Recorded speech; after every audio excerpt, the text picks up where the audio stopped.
Bonjour mes frères et mes sœurs et bienvenue à la prédication du jour de culte. Et aujourd'hui, avec la grâce de Dieu, nous allons parler de l'histoire d'Abraham. Et cette histoire, nous la trouvons dans le livre de Genèse, chapitres 12 et 13, à partir du verset 1 et 3.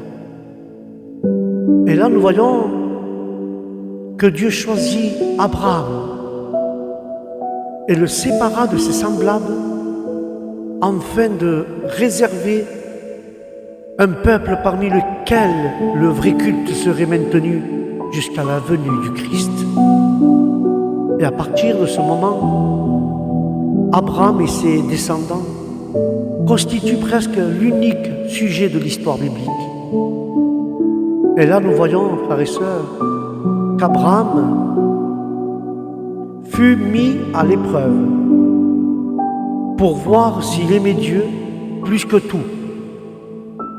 S'il pouvait quitter volontairement pour aller vers Dieu, s'il pouvait quitter sa famille, sa maison et la maison de son père, était pour lui une tentation constante.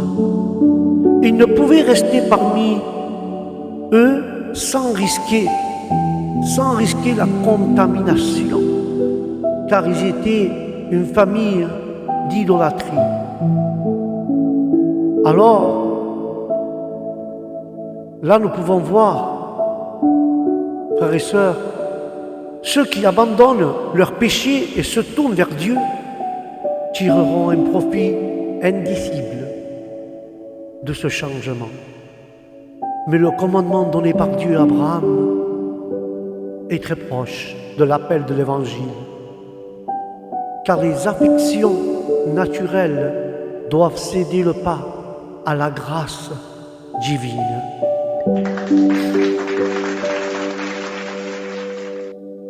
Le péché et toutes ses possibilités doivent être abandonnées, en particulier les mauvaises compagnies. Et là, nous voyons plusieurs et de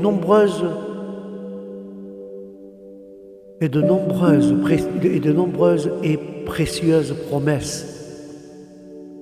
Tous les préceptes de Dieu sont accompagnés de promesses pour ceux qui obéissent. Je ferai de toi, dit la parole de Dieu, je ferai de toi une grande nation. Lorsque Dieu prit Abraham de son peuple, il promit de faire de lui le chef de notre peuple. Et la parole de Dieu dit ainsi: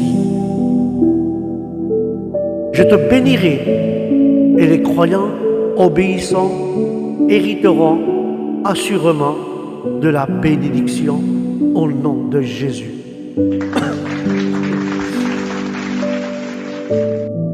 Et la parole continue de dire: et je rendrai ton nom grand. Le nom des croyants obéissants sera certainement grand. Tu seras une bénédiction. Les hommes de bien sont une bénédiction pour leur pays. Je bénirai ceux qui te bénissent et je maudirai ceux qui te maudissent. Dieu veillera à ce que personne ne soit perdant pour un service rendu à son peuple. En toi, toutes les familles de la terre seront bénies, car Jésus-Christ est la grande bénédiction du monde, la plus grande que le monde ait jamais connue. Toute véritable bénédiction présente ou future est due à Abraham et à ses descendants au nom du Christ. Alléluia, béni soit sa parole. Et par eux, nous avons une Bible, nous avons un Sauveur et nous avons un Évangile. Ils sont le tronc sur lequel l'Église chrétienne a été greffée. Abraham croyait que la bénédiction du Tout-Puissant comblerait tout ce qui pourrait perdre ou abandonner, qui pourrait combler tous ses besoins et combler, voire surpasserait tous ses désirs. Et il savait que la désobéissance ne lui apporterait que malheur. De tels chrétiens justifiés par la foi en Christ sont en paix avec Dieu. Ils poursuivent leur chemin vers Canaan. Ils ne se laissent pas décourager par les difficultés du voyage. Ils ne se laissent ni égarer par les délices qu'ils y trouvent. Ceux qui aspirent au ciel doivent préserver jusqu'au bout ceux qui entreprennent le voyage en obéissant aux commandements de notre Seigneur Jésus.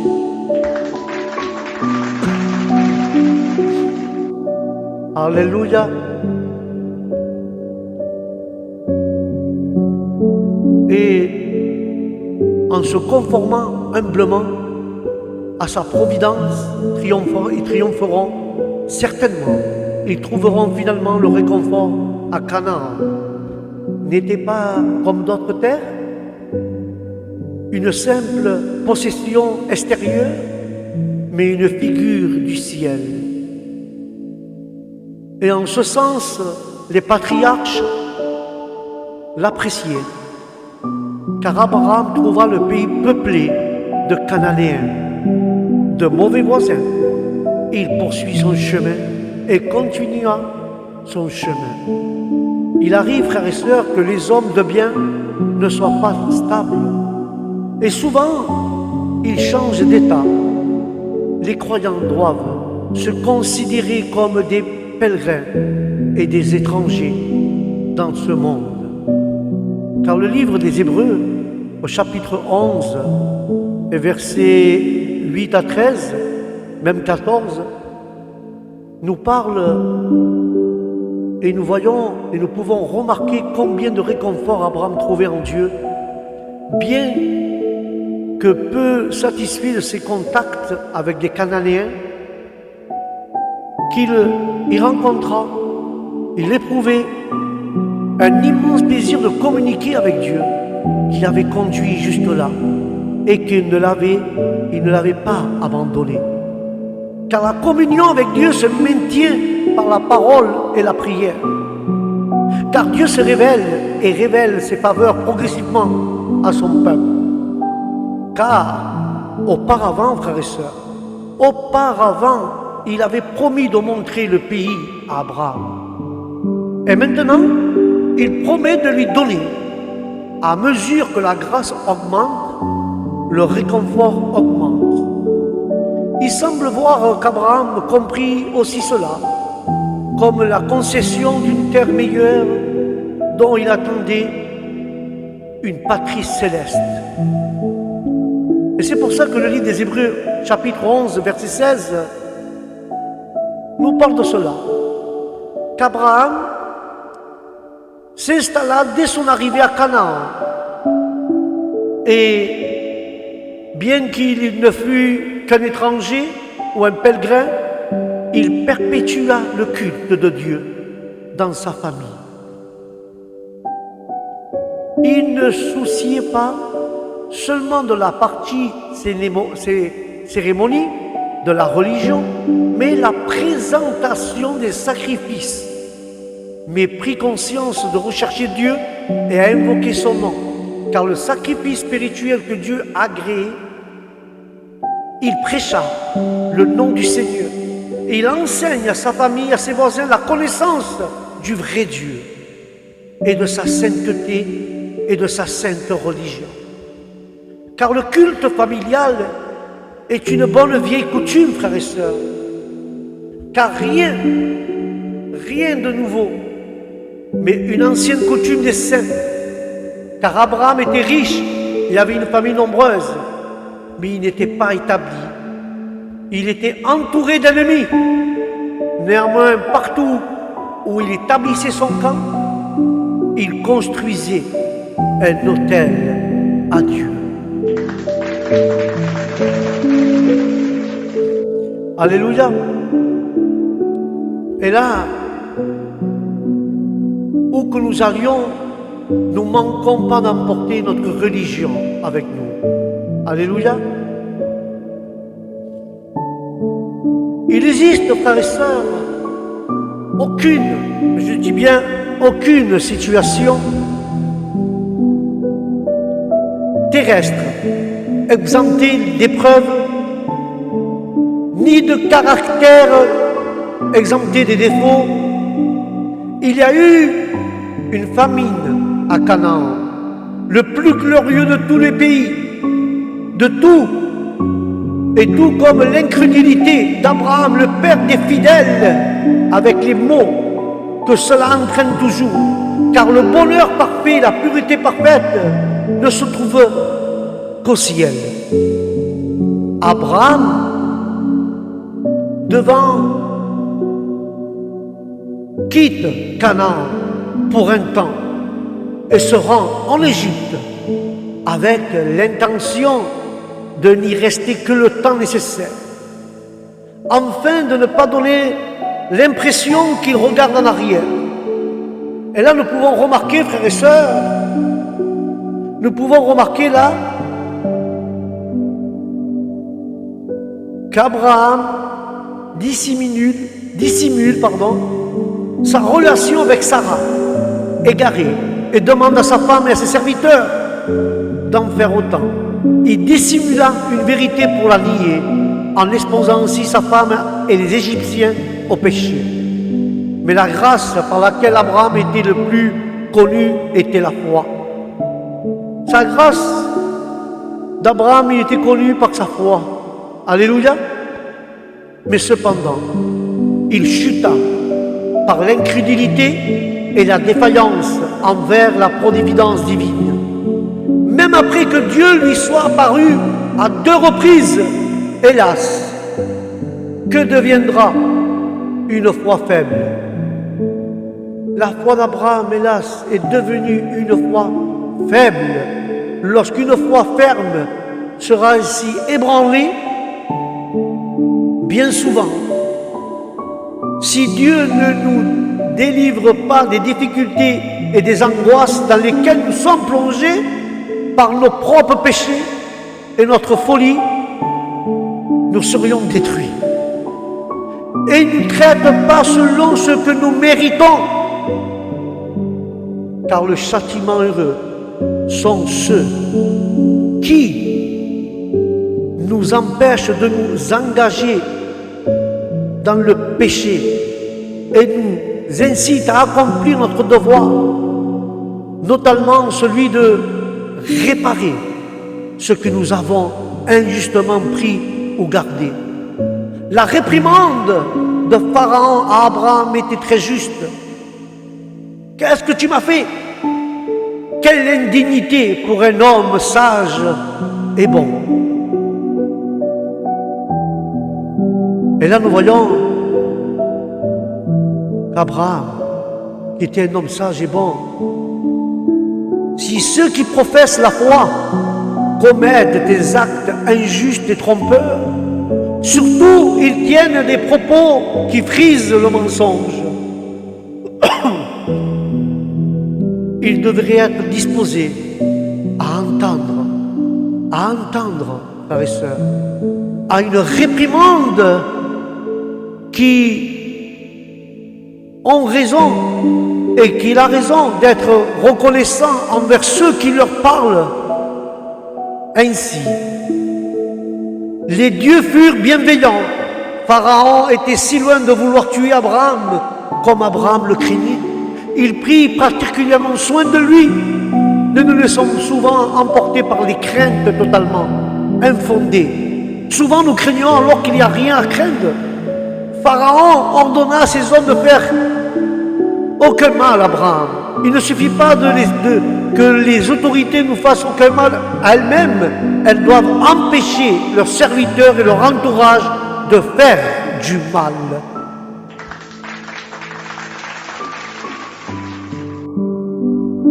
C'est pour ça qu'Abraham était très riche. Il était très lourd, tel que le terme hébreu, car les richesses sont un fardeau. Et ceux qui aspirent à la richesse ne sont il se charge d'une épaisse couche d'argile. C'est pour ça que le livre d'Habakkuk 2:6, acquérir des richesses implique un fardeau de soucis, la peur de les perdre, la tentation de les utiliser, la culpabilité d'en abuser, le chagrin de les perdre et un lourd compte à rendre. Pourtant Dieu, dans sa providence, enrichit parfois les hommes de bien, et ainsi sa bénédiction a enrichi Abraham sans tristesse. C'est pour ça que le livre des Proverbes 10:22 parle, bien qu'il soit difficile pour un riche d'entrer au ciel, dans certains cas cela peut l'être. Et Marc 10:23-24 nous parle, la prospérité extérieure bien gérée est un armement de piété et une occasion de faire davantage de bien. Et Abraham se rendit à Bethel. Son autel n'était pas tel qu'il ne pouvait offrir de sacrifice. Mais il invoqua le nom du Seigneur, et il est plus facile de trouver un homme vivant, sans respirer, de membre du peuple de Dieu, sans prier, car ce chapitre commence à raconter comment Abraham a marché par la foi. Son prénom, bien sûr, était Abraham, père d'une multitude, puis Abraham, père de multitude. Mais utilisons-nous le nom plus familier et plus commodité. Car le déluge l'avait détruit, il avait détruit une civilisation corrompue. Mais une autre société de pécheresses prit bientôt sa place, car Dieu appela un homme pour accomplir sa promesse au nom de Jésus. Et quelle était la promesse de Dieu? Genèse 3:15. Dieu jugea et commença là où le péché avait commencé, avec le serpent. Les instruments du diable doivent partager ses châtiments. Sous l'apparence du serpent, le diable est condamné à être dégradé, maudit par Dieu, détesté et arboré par toute l'humanité. Et finalement à être détruit et ruiné par le grand Rédempteur, symbolisé par l'écrasement de sa tête à la croix du calvaire. Alléluia.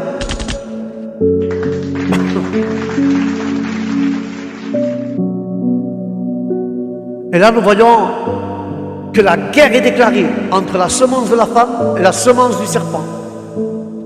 Le fruit de cette inimité est une guerre continuelle entre la grâce et la corruption dans le cœur du peuple de Dieu. Satan, par ses corruptions, les maltraite, les tamise et les cherche à les dévorer. Car le ciel et l'enfer sont inconciliables. Ni la lumière ni les ténèbres, pas plus que Satan est une âme sanctifiée de plus. Il existe une lutte perpétuelle entre les méchants et les saints de ce monde. Une promesse gracieuse est faite concernant le Christ comme libérateur de l'homme déchu du pouvoir de Satan. Ce fut l'aube du jour de l'Évangile. Dès que la blessure fut frappée, le remède fut apporté et révélé. Cette révélation gracieuse d'un Sauveur est venue spontanément, sans une révélation de miséricorde qui donne l'espoir du pardon envers le pécheur.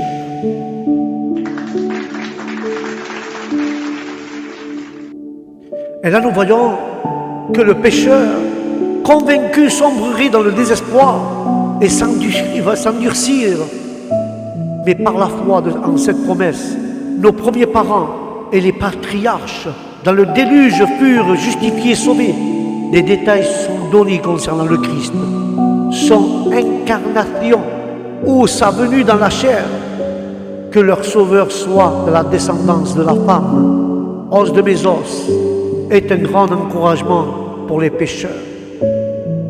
Car le livre des Hébreux, chapitre 2, versets 11 à 14, parle de ses souffrances et parle de sa mort. Il indique là, par le fait que Satan qui lui blesserait au talon, c'est-à-dire sa nature humaine, les souffrances du Christ se plongent dans les souffrances des saints par son nom. Le diable les tente et persécute et les tue, les blesse ainsi au talon du Christ qui souffre dans les afflictions des saints. Mais tandis que le talon est blessé sur terre, la tête, elle est vers le ciel. Alléluia. Béni soit le nom du Seigneur.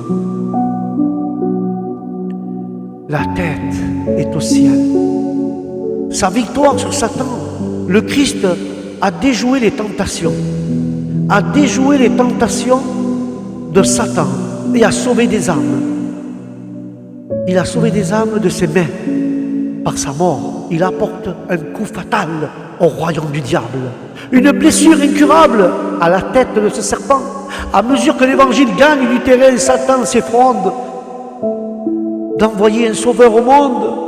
Cet homme était descendant de Sem et le père des nations juives.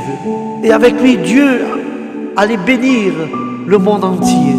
Car la réponse de la foi d'Abraham, l'alliance avec Dieu, et Dieu appela Abraham à Ur de Chaldée, mais il restera à Chaldée jusqu'à la mort de son père. Et je vais conclure avec cela. Dieu exige une séparation totale avec lui-même, même si la mort est nécessaire pour y parvenir. Et c'est cet appel qui était entièrement une grâce par les bénédictions de toute alliance était due à la bonté divine. Car Dieu promit à Abraham une terre, un grand nom, une grande nation, une bénédiction qui va se répandre dans le monde entier. Répondre à ces promesses exige une grande foi de la part d'Abraham, car il était sans enfant et vieillissant. Lui et sa femme vieillissaient, ils étaient vieux, et nous pouvons noter, je le ferai. Il répète sur les lèvres de Dieu, il ferait si Abraham croyait. Il ne fallait aucun doute que Dieu a tenu sa promesse, car Israël a sa terre et en aura davantage. Car les Juifs ont béni toutes les nations et nous donnons la Bible et le Christ et le nom d'Abraham qui est vénéré par les Juifs et les musulmans. Car les chrétiens, même les croyants et les incroyants, croient à la promesse que Dieu a fait à Abraham. Car les hommes de Babel ont voulu faire un nom et ont échoué, mais Abraham a fait confiance en Dieu et Dieu lui a donné un grand nom au nom de Jésus. Dieu s'est compromis. Il s'est compromis, frères et sœurs. Et là nous voyons Lot. Lot est parti d'Abraham. Et Lot fait partie avec lui. Et là nous voyons la deuxième erreur. Le père de Lot, Haran, était décédé. Et c'est Abraham qui prit le jeune homme sous son aile.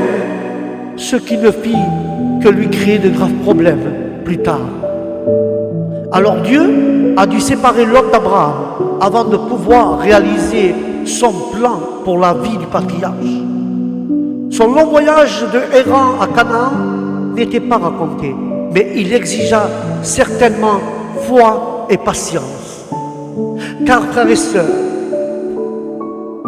il est difficile et il est facile de voir Abraham, qui était un homme riche, mais sa fortune ne constituait pas un obstacle dans sa marche avec Dieu.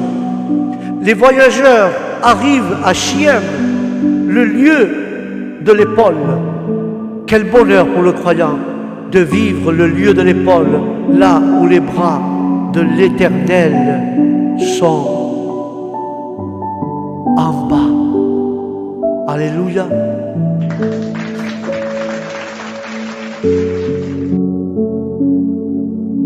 Nous devons avoir une confession, avoir l'obéissance, car l'obéissance mène toujours à la bénédiction. Après son arrivée à Canaan, le Seigneur lui apparut pour lui donner une assurance supplémentaire. Abraham n'hésita pas à confesser sa foi devant les païens du pays. Partout où il était et partout où il allait, il dressait sa tente et construisait un autel. La tente évoque l'étranger une personne qui se confie en Dieu jour après jour est toujours prête à partir. Car l'autel évoque l'adorateur qui apporte un sacrifice et l'offre à Dieu. Il est intéressant de noter que la demeure d'Abraham, Bethel, maison de Dieu, se trouvait à l'ouest. Haïn, morceau de ruine, était à l'est. Et Abraham se dirigeait vers la maison de Dieu. Alléluia.